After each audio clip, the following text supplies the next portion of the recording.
স্নিগ্ধ বেশ লিখেছেন সঞ্চিতা আক্তার মুন্নি। পর্ব সংখ্যা ৪৫। গল্প শুরু করার আগে আমার শ্রোতাদের উদ্দেশ্যে বলি, আপনারা যারা চ্যানেলটি এখনো সাবস্ক্রাইব করেনি তারা অবশ্যই চ্যানেলটি সাবস্ক্রাইব করে নিন। আর আজকের এই পুরো পর্বটি শোনার পরে অবশ্যই আমাকে কমেন্টে জানাবেন আপনাদের আজকের এই পর্বটি কেমন লাগলো। তো চলুন দেরি না করে গল্প শুরু করা যাক। ওয়াসিম নিজের ঘরে ফিরে আসে। ফিরে তো ঠিকই, কিন্তু তার ভেতরে জমে থাকা কথাগুলো আর বলা হয়ে ওঠে না। রাতের অন্ধকারে বিছানায় গায়ে এলিয়ে দিলেও ঘুমের দেখা মেলে না। চোখের পাতায় তার অদৃশ্য জেদ কিছুতেই তারা এক হতে চায় না। বুকের ভেতরটায় হাহাকার, অন্তরের প্রতিটি স্পন্দনে অবিরাম তৃষ্ণা নামটাই প্রতিধ্বনিত হতে থাকে। ঘড়ির কাঁটা টিকটিক করে এগিয়ে যায়। দীর্ঘ ৩ ঘন্টা এপাশ ওপাশ করে বিছানায় ছটফট করে যখন বুকের ভেতরে দাউ দাউ করা অস্থিরতা আর কোনোভাবেই বসে রাখা যায় না, তখন সে এক প্রকার বাধ্য হয়ে পুনরায় পা বাড়ায় তৃষ্ণার ঘরের দিকে। নিঃশব্দে ঘরে দরজা ঠেলে ভেতরে পা রাখতেই প্রশান্তি তাকে ছুঁয়ে যায়। আবছা আলোয় সে দেখতে পায় তৃষ্ণা তাহাজ্জুদের নামাজ শেষ করে জায়নামাজে স্থির হয়ে বসে আছে। প্রার্থনারত সেই শান্ত মুখশ্রীর দিকে তাকিয়ে ওয়াসিম বুক ভরে একটা দীর্ঘশ্বাস টেনে নেয়। কোনো প্রকার বাক্যালাপ না করে ধীর পায়ে এগিয়ে এসে সে শটান বসে পড়ে তৃষ্ণার ঠিক সামনে। এত রাতে এমন অপ্রত্যাশিতভাবে ওয়াসিমকে নিজের ঘরে দেখে তৃষ্ণার চোখে মুখে স্পষ্ট বিস্ময় ফুটে ওঠে। ও এত রাতে এখানে কি করছে? ওয়াসিম টু শব্দটিও করে না। কোনো প্রকার উত্তরের অপেক্ষা না করেই সে এক প্রকার অধিকার বোধ নিয়ে তৃষ্ণার কোলে মাথা রেখে শুয়ে পড়ে। তারপর ক্লান্ত অথচ প্রশান্ত কণ্ঠে বলে ওঠে, আমার ঘুম ভেঙে গেছে, ভীষণ ঘুম পেয়েছিল, কিন্তু বড্ড মাথা ব্যথা করছে, চুলগুলো একটু টেনে দে তো। হঠাৎ এমন আদেশে তৃষ্ণা ঘোরের মধ্যে পড়ে যায়। অবচেতনভাবেই তার নরম আঙুলগুলো ওয়াসিমের চুলে বিলি কাটতে শুরু করে। চুল টেনে দেওয়ার ফাঁকে অসাবধানতা বশত ওয়াসিমের উন্মুক্ত গলায় হাত ছুঁয়ে যেতেই তৃষ্ণা চমকে ওঠে। গা বেশ জ্বরে পড়ছে। মৃদু উদ্বেগ নিয়েছে নিচু স্বরে মিনমিন করে বলে, আপনার তো মনে হচ্ছে জ্বর আসবে। রাতের বেলা এভাবে গোসলটা না করলেও তো পারতেন। ওয়াসিম ঠিক এমনই একটা সুযোগের অপেক্ষায় ছিল। তৃষ্ণার এই সামান্য উদ্বেগ, এই নরম হাতের স্পর্শ বুকের ভেতরে দাউ দাউ করা অস্থিরতাগুলোকে নিমেষেই জড়িয়ে দেয়। গত কয়েক ঘন্টার দম বন্ধ করা শূন্যতা কেটে গিয়ে সেখানে জায়গা করে নেয় প্রশান্তি। চোখ দুটো বুঝে এসে তৃপ্ত কণ্ঠে জবাব দেয়, এইসব অল্প জ্বরে আমার কিচ্ছু হবে না। আমি তো আর তোর মতো মুরগির ছানা নই যে এত সামান্যতেই দুর্বল হয়ে পড়ব।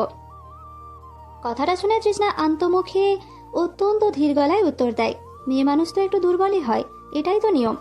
ওয়াসিমের চোখ এখনো বোঝা। সে অবস্থাতেই সে বলে ওঠে, হ্যাঁ হয়তো জানি, কিন্তু তুই তো একটু বেশিই দুর্বল। তৃষ্ণা এবার একদম নিশ্চুপ হয়ে যায়। কি জবাব দেবে ভেবে পায় না। এমনিতেই এই লোকটা ভালো কথার উল্টো অর্থ ধরে অযথাই রেগে যায়। এখন আবার মুখ ফসকে উল্টোপাল্টা কিছু বেরিয়ে গেলে খামোখাই পরিস্থিতি ঘোলাটে হবে। তৃষ্ণাকে এমন বাধ্যমের মতো চুপ হয়ে যেতে দেখে ওয়াসিমেরও আর কথা বাড়ায় না, বরং তৃষ্ণার উষ্ণ কোলে মাথা রাখার যে পরম আশ্রয়টুকু সে পেয়েছে সেই প্রশান্তিতেই নিজেকে পুরোপুরি সঁপে দেয়। এর চেয়ে বেশি আর কি বা চাওয়ার আছে তার? এই স্তব্ধতা আর স্পর্শের নীরবতায় এখন তার কাছে পৃথিবীর শ্রেষ্ঠ শান্তি। দিগন্ত জোড়া ধূসর আকাশ আর চিত্রকরের তুলিতে আঁকা এক ক্যানভাস। মেঘের গুরুগম্ভীর গর্জনের পর কিছুক্ষণ আগের প্রলয়ঙ্করী তুফান এখন শান্ত হয়েছে। ঘন কালো মেঘের চাদরে রৌদ্রের সোনালি হাসি পুরোপুরি অবরুদ্ধ। আকাশ ভেঙে এখন ঝরছে মিহি জলের রেণু। এই রেণু বোধ হয় মেঘেদেরই নীরব কান্না। সেই সজল ধারায় গোসল করে চারপাশের প্রকৃতি মায়াময়ী রূপ ধারণ করেছে। বাতাসের রন্ধ্রে রন্ধ্রে মিশে আছে ভিজে মাটির শোধা গন্ধ।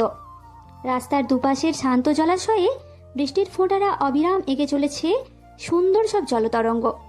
বৃষ্টির আদুরে ছোঁয়ায় পথের ধারের বুনো ঘাসের গালিচা হয়ে উঠেছে আরও সতেজ, আরও গাঢ় শ্যামল। পথের ধারে সারি বেঁধে দাঁড়িয়ে থাকা প্রাচীন বৃক্ষগুলো এই বর্ষামুখর দিনের এক নিস্তব্ধ প্রশান্ত সাক্ষী হয়ে আছে। দূরে আবছা হয়ে আসা দিগন্ত রেখায় সারি সারি গাছ আর ইটের ভাটার চিমনিগুলো মিলেমিশে এক বিষণ্ণ অথচ অপরূপ মায়াজাল বুনেছে। আর এই অবারিত বাড়িধারা ও নিস্তব্ধ প্রকৃতির বুক ছিঁড়ে গ্রামের কর্দমাক্ত মেরাপথ ধরে ধীর পায়ে হেঁটে চলছে তৌসির আর তার কৈতরী। শ্রেত শুভ্র বসনে তারা তো এখন এই বর্ষার কোনো এক অমর কাব্যের জীবন্ত প্রতিচ্ছবি। নাঝার পরনে একটি সাদা শাড়ি, যা স্যাঁতস্যাঁতে হয় কিছুটা লেপ্টে আছে তার অবয়বের সাথে। তৌসিরের বাঁ হাতে ধরা একটা লম্বা ছাতা, আর তার সাথে ঝুলানো শ্বশুরবাড়ির জন্য নেওয়া 20 টাকা দামের এক প্যাকেট মুড়ি।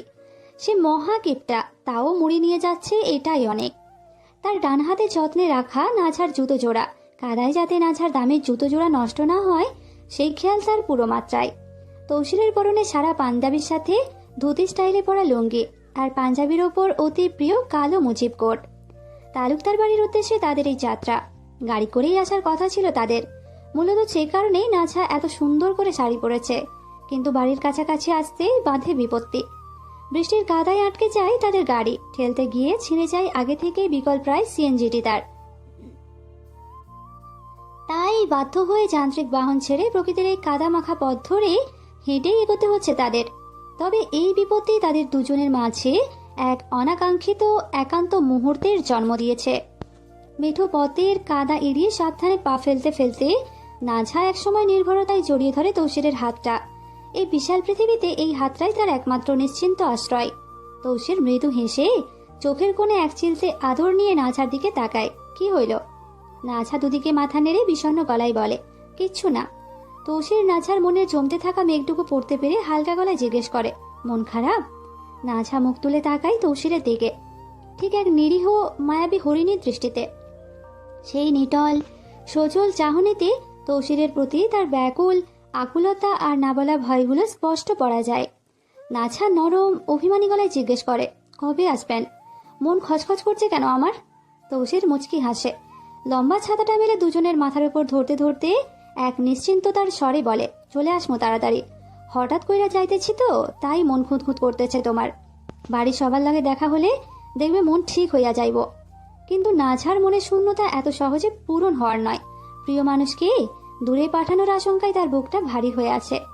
সে তৌসিরের একদম গা ঘেঁষে দাঁড়িয়ে মিনমিন করে বলে, আপনার অভাব পুরো পৃথিবীর মানুষ দিয়েও পূর্ণ হবে না। তৌসির কথাটা শুনতে পেয়েও না বোঝার ভান করে, সে খানিকটা ঝুঁকে বলে, কি বললা?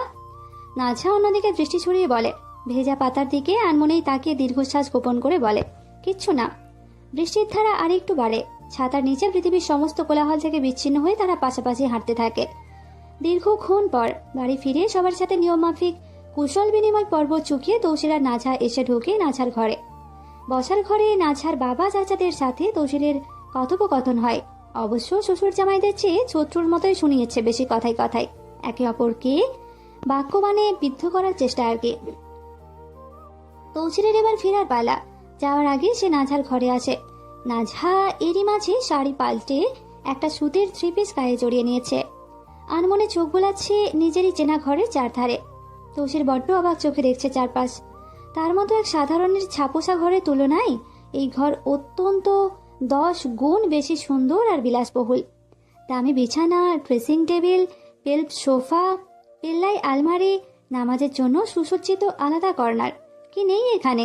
বড় জানালার পাশে প্রশস্ত বসার জায়গা, খোলামেলা বারান্দা, এসির হিমেল হাওয়া, মিনি ফ্রিজ, বড়সড় টেবিল আর তাক। এত প্রাচুর্য আর অভিজাত্য পেছনে ফেলে নাঝা যে তার ওই সাদামাটা বাড়িতে গিয়ে উঠেছে, সেটাই আজ তৌসিরের কাছে পরম বিস্ময় বলে মনে হচ্ছে। যাওয়ার সময় ঘনিয়ে আসে। তৌসির নাঝাকে আলতো করে নিজের কাছে টেনে নিয়ে শান্ত স্বরে বলে, আমি যাইতেছি, 7-8 দিনের মধ্যেই চলে আইমো। কোনো সমস্যা হইলে তুমি চইলা যাইও। আমি বাড়ি থাইকা নাজিমরে পাঠামনে, আর ফোন তো আছেই। নাঝার ভেতরটা কেমন একটা ভারী হয়ে আসে। তৌসিরকে কোনোভাবেই যেতে দিতে ইচ্ছে করছে না। তার মন চায় 2 হাতে শক্ত করে আঁকড়ে ধরে রাখতে তৌসিরকে। নিজের একটা হাত তৌসিরের গালে রাখে সে, অন্য হাতে মমতায় এলোমেলো হয়ে থাকা সামনের চুলগুলো গুছিয়ে দিয়ে ম্লান কণ্ঠে শুধু বলে, আচ্ছা। নাঝার মনের অবস্থা তৌসিরের অজানা নয়, সে সব বোঝে, কিন্তু কিছু করার নেই। আবেগ আর পিড়িতে তো জীবন চলে না, তাকে ফিরতেই হবে। তৌসির একদৃষ্টে নাঝার চোখের দিকে তাকিয়ে নিচু স্বরে জিজ্ঞেস করে, কিছু দিবা না? নাঝা কপালে হালকা ভাঁজ ফেলে জানতে চাই, কি দেব? আদর করার লাইগা কিছু সুযোগ? তৌসিরের কথা শুনে নাঝার ঠোঁটের কোণে এক চিলতে প্রশ্রয়ের হাসি ফুটে ওঠে। ওর চোখের পাতায় এখন প্রেমের আবেশ। সে অত্যন্ত আদুরে ভঙ্গিতে ঘাড়ের কাছে লেপ্টে থাকা নিজের অবাধ্য চুলগুলো একপাশে সরিয়ে দেয়। সরিয়ে দিতেই উন্মুক্ত হয় তার শুভ্র সুডৌল গ্রীবা। নিজের সমস্ত সত্তাকে তৌসিরের কাছে সঁপে দিয়ে এক বহুময় ফিসফিসানিতে নাঝা বলে, নিন। তৌসিরের ভেতরে এই প্রশ্রয়ে এক তীব্র ঝোড়ো হাওয়া বইছে।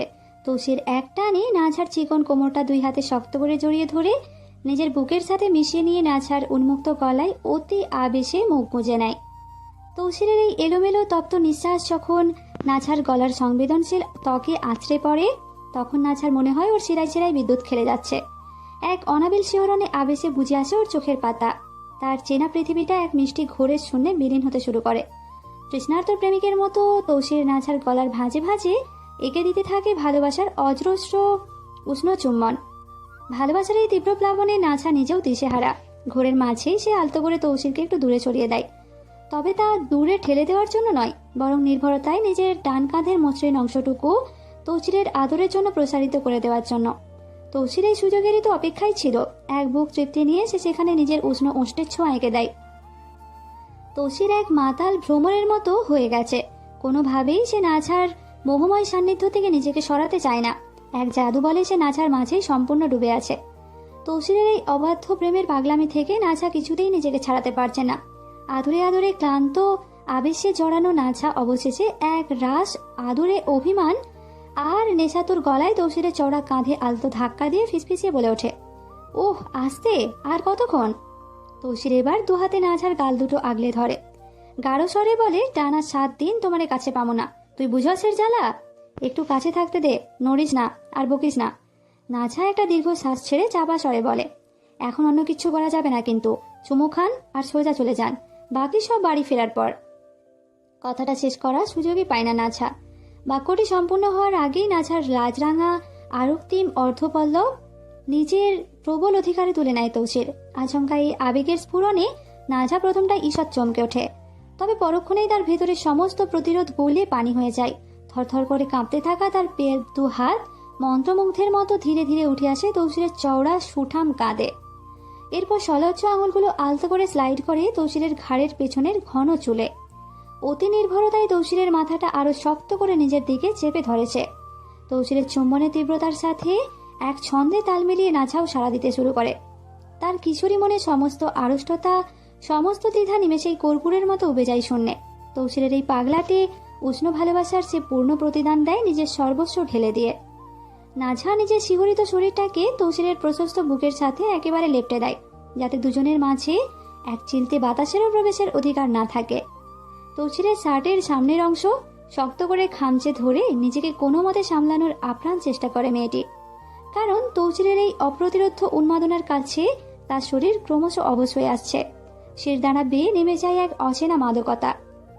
তৌসির এবার নাছার অধর পল্লব মুক্ত করে তার চিকন কোমর দুহাতে আরো শক্ত করে জড়িয়ে ধরে, আরো শক্ত করে, আরো নিবিড়ভাবে তাকে নিজের বুকের কাছে টেনে নেয়। নাছা এবার আর কোনো বাধা দেয় না, আদর করে গলা জড়িয়ে ধরে। হাঁপাতে হাঁপাতে মিষ্টি হেসে বলে, ছেড়ে দিন এবার। সময় আর পরিস্থিতি দুটোই কিন্তু ধীরে ধীরে হাতের বাইরে চলে যাচ্ছে। তৌসিরের অবুঝ মন কিছুতেই এই মোহময়ী বাঁধন বাঁধতে চাচ্ছে না, কিন্তু বাস্তবতার নিয়মে উপায়ান্তর নেই। বুক ছিঁড়ে বেরিয়ে আসতে যাওয়া দীর্ঘশ্বাসটা চেপে রেখে ধীরে ধীরে নাছার বাঁধন আলগা করতে করতে বলে, আসি আমি। নাছা চোখ নামিয়ে সম্মতি সূচক মাথা নেড়ে বলে, জি। তৌসির নাছার প্রশস্ত কপালে শেষবারের মতো গভীর দীর্ঘ এক চুম্বন এঁকে দেয়। তারপর একদম ফিসফিস করে ভারী গলায় বলে, ভালো থেকো, আমি আসছি। আর যদি কোনোদিন ফিরতে না পারি তবে নিজের জন্য নতুন কোনো পথ বেছে নিও। বজ্রপাতের মতো কথাটা ছুঁড়ে দিয়েই তৌসির দরজার দিকে পা বাড়ায়। বুকের ভেতর চিনচিনে ব্যথা নিয়ে তৃষ্ণার্ত হয়ে এক দৃষ্টি সে তাকিয়ে থাকে নাছার দিকে। এটাই কি তবে শেষ দেখা? আর কি কখনো দেখা হবে না তার কৈতরীর সাথে? এই মর্মান্তিক ভাবনাতেই তৌসিরের কলিজাখানা এফোড় ওফোড় হয়ে যাচ্ছে। ওদিকে নাছার সারা শরীর অশুভ আশঙ্কায় থরথর করে কাঁপতে থাকে। ছলছল চোখে সে তৌসিরের দূরে সরে যাওয়া অবয়বের দিকে তাকিয়ে থাকে। কি বলে গেল তৌসির? কেনই বা বললো এমন কথা? নাছার আর্তমন ডুকরে কেঁদে ওঠে। চিৎকার করে বলতে চায়, তৌসির দয়া করে থেকে যান, কিন্তু সেই সাধ্য বা অধিকার কোনোটাই তার নেই। তৌসির ঘর থেকে বেরিয়ে যাওয়া ঠিক পূর্ব মুহূর্তে দরজার কাছে থমকে দাঁড়িয়ে মৃদু ধরা গলায় বলে, গেলাম। নাছা আহত কান্না ভাঙা কণ্ঠ থেকে স্বয়ংক্রিয়ভাবে বেরিয়ে আসে প্রতিশ্রুতি, আমি অপেক্ষায় থাকলাম। তৌসির আর পেছন ফেরে না, সামনে পা বাড়িয়ে নিচে নেমে আসে আর সবার কাছ থেকে আনুষ্ঠানিক বিদায় নিয়ে চিরচেনা তালুকদার বাড়ির সীমানা পেরিয়ে যায়। তৌসিরের প্রস্থানের রেস কাটতে না কাটতেই ঝড়ের বেগে ঘরে প্রবেশ করে নৌমি। ঘরের ভেতর পা রেখেই সে নাছার দিকে তীক্ষ্ণ বিষাক্ত দৃষ্টিতে তাকায়। সেই দৃষ্টি যেন নাছার শরীরটাকে ভস্ম করে দিতে চায়। নাছা তড়িঘড়ি করে নিজের খসে পড়া ওড়নাটা টেনে ধরে গলার কাছে জড়িয়ে নেয়, কারণ সে খুব ভালো করেই জানে সেখানে স্পষ্ট লালচে দাগ বসেছে। তৌসির নিজের প্রবল প্রেমের চিহ্ন হিসেবে সেখানে দাঁত বসিয়েছে একটু আগেই। নাঝাকে তটস্থ হয়ে ওড়না দিয়ে নিজেকে ঢাকতে দেখে নৌমির কপট রাগ যেন একেবারে চরমে পৌঁছায়। তীব্র শ্লেষ আর নোংরা আক্রোশে ফেটে পড়ে, বীভৎস গালাগাল দিয়ে বলে, সংসার করার খুব ভূত চেপেছে তোমার, তাই না? সংসার করা আমি বের করছি, বিশ্ব মাগি এদিকে আয়। নাঝা জানতো এমন কদর্য কথাই তাকে শুনতে হবে। এই বাড়ির দেওয়ালগুলোর মতোই নৌমির এই রূপ আর পরিচিত। তবে আজ আর সে একটু দমে না। ও দাঁত চেপে শক্ত কণ্ঠে জবাব দেয়, বিয়ে দিয়েছো, সংসার করবো না, এ কেমন কথা? তোমরাই তো জোর গলায় বলেছিলে ওই সংসারে আমাকে থাকতে হবে। জানতো এমন কদর্য কথাই তাকে শুনতে হবে। এই বাড়ির দেওয়ালগুলোর মতোই নৌমির এই রূপ আর পরিচিত। তবে আজ আর সে একটু দমে না। ও দাঁত চেপে শক্ত কণ্ঠে জবাব দেয়, বিয়ে দিয়েছো, সংসার করবো না, এ কেমন কথা? তোমরাই তো জোর গলায় বলেছিলে ওই সংসারে আমাকে থাকতে হবে। বাড়ির সীমানা পেরিয়ে যায়। তৌসিরের প্রস্থানের রেস কাটতে না কাটতে ঝড়ের বেগে ঘরে প্রবেশ করে নৌমি।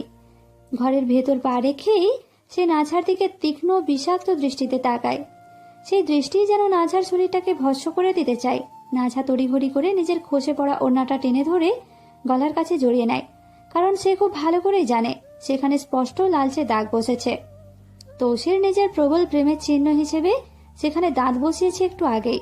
নাঝাকে তটস্থ হয়ে ওড়না দিয়ে নিজেকে ঢাকতে দেখে নৌমির কপট রাগ যেন একেবারে চরমে পৌঁছায়। তীব্র শ্লেষ আর নোংরা আক্রোশে ফেটে পড়ে, বীভৎস গালাগাল দিয়ে বলে, সংসার করার খুব ভূত চেপেছে তোমার, তাই না? সংসার করা আমি বের করছি, বিশ্ব মাগি এদিকে আয়। নাঝা জানতো এমন কদর্য কথাই তাকে শুনতে হবে। এই বাড়ির দেওয়ালগুলোর মতোই নৌমির এই রূপ আর পরিচিত। তবে আজ আর সে একটু দমে না। ও দাঁত চেপে শক্ত কণ্ঠে জবাব দেয়, বিয়ে দিয়েছো, সংসার করবো না, এ কেমন কথা? তোমরাই তো জোর গলায় বলেছিলে ওই সংসারে আমাকে থাকতে হবে।